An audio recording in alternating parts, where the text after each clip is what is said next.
Poster të tillë si këta të kandidatit për kryetar të Prishtinës nga Lidhja Demokratike e Kosovës janë vendosur gjithandej kryeqytetit nëpër stacionet e autobusëve.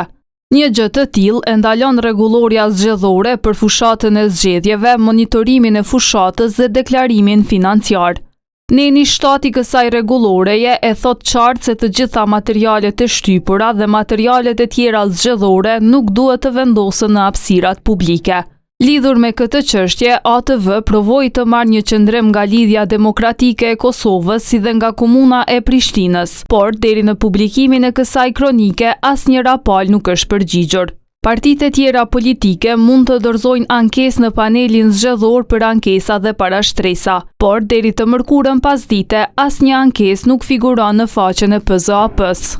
Gëzim Shala nga Instituti i Kosovës për Drejtësi vlerëson se partitë politike duhet ju përmbahen rregullave të fushatës zgjedhore për të përçuar një mesazh adekuat tek qytetarët.